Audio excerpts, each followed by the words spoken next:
Shreyans. Yes, sir. Shreyans, introduce yourself to board members. Good morning, everyone. I'm Shreyansh Kumat. I'm from Kishangarh, Rajasthan. I've completed my graduation from IIT Bombay in mechanical engineering. Thereafter, I worked with EY as a business consultant for around 2 years. And thereafter, I left it to prepare for UPSC. So, why somebody who's an IIT graduate getting into civil services instead of getting into corporates? So, I was in corporate for 2 years. Yeah. And thereafter, I was looking what would be my next steps.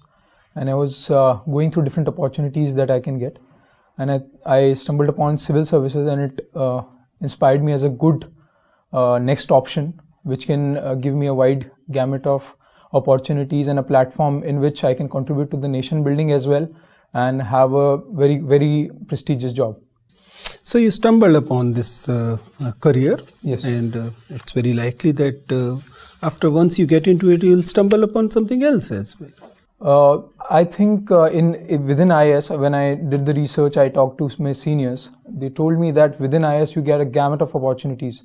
Like you get to be in different, like in district administration, you can take deputation in the centers as well. So there are a wide range of opportunities within IAS and within other civil services which are there. So I don't think I'll have to look outwards. I can always look inwards within what are different ways I can contribute in the job while satisfying myself. I can see that you did your graduation from IIT Mumbai in mechanical engineering. Yes, sir. One of the subjects which is available in civil services as optional. Yes. But you went on to choose anthropology. You never studied. So why this infidelity to your own discipline? So I would not say it is an infidelity. So it was more like when I started preparing for UPSC. At the time I consulted few seniors, and they told me that covering the 8 semesters of mechanical engineering would take a lot more time, and taking a humanities subject would help me in general studies as well. So that's why I started looking out for which humanities subject which can interest me a lot. So at that time I came upon Sapiens by Yuval Noah Harari. It's a book. So I read that, and like it was about the history of mankind, and like it got me really interested how we originated, and what we have today has a lot of civilizational history. And that is why I got interested into anthropology, and I thought this is the humanities subject that I can take. Okay. Shreyans, since you studied anthropology and you said you studied human development with great interest, tell me, what are anthropological bases of patriarchy?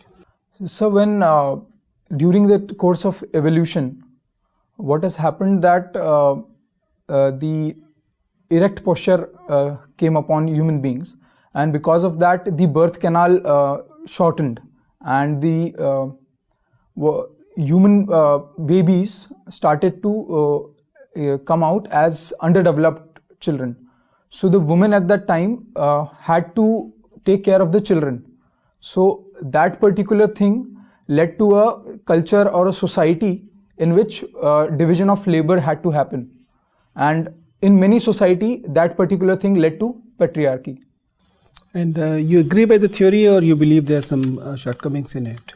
The theory as per se is valid for many societies, but there are many societies where we see matriarchy as well, or let's say egalitarian societies as well. So in some parts the theory is correct. If we agree to the main aspects of this theory, it appears that the cost of development of Homo sapiens into erectus and a big skull human being was born by women of the society. Yes, yes. Do you believe that anthropology is unjust to women?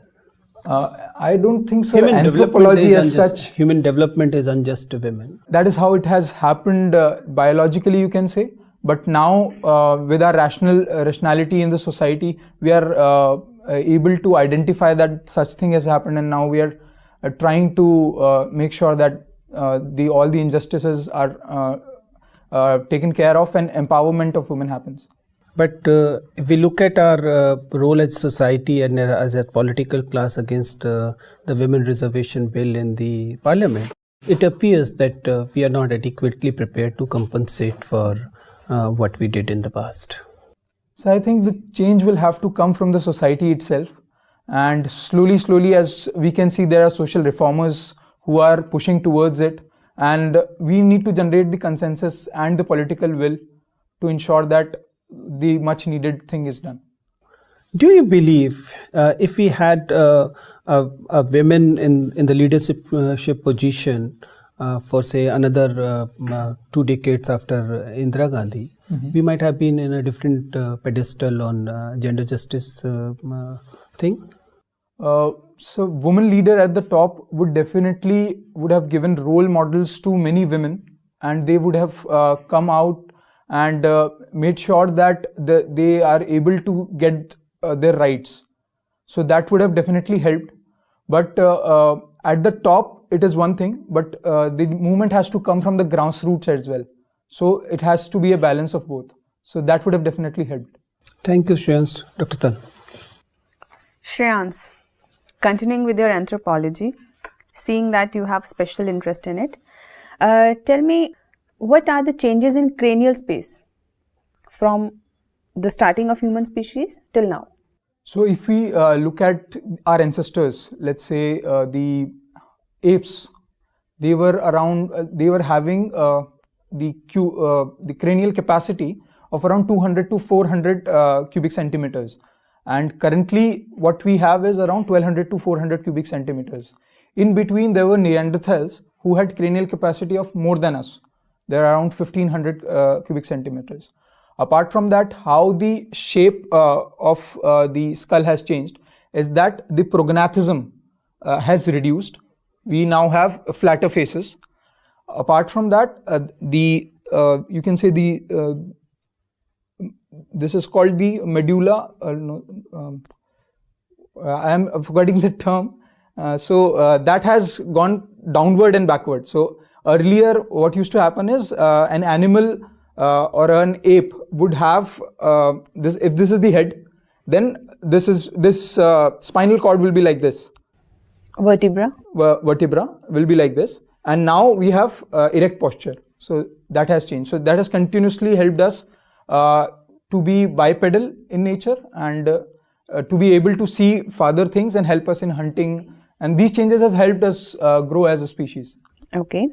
Which do you consider is the more important event of evolution? Cultural revolution, agricultural revolution, or cognitive revolution?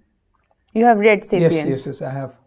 I would say the major gulf which was created between animals and humans was the domestication of fire, because it helped us grow our brains, and at the same time it led to enormous power in the hands of humans. But I asked you to choose between agricultural revolution, cultural revolution, or cognitive revolution. Yes, so I'm saying that the cognitive revolution which happened after this will be the best one, I would say. Okay. You are also from Rajasthan. Yes, ma'am. I find that Rajasthan's culture is full of gender discrimination. There is feticide, there is infanticide, there was a social evil of sati. Till now there is violence against women, dowry, and many things. And still people say that Rajasthan has a rich culture. Convince me that Rajasthan has a rich culture. I don't feel so. Ma'am, all these things that you are saying, that women of the Rajasthan are marginalized, they have not been given equal rights in the society. I would agree with that. That has been there in the past, and slowly we are changing. We have taken many steps. You can see the child sex ratio has improved. The PCPNDT Act has been enforced with greater extent. And at the same time, I would say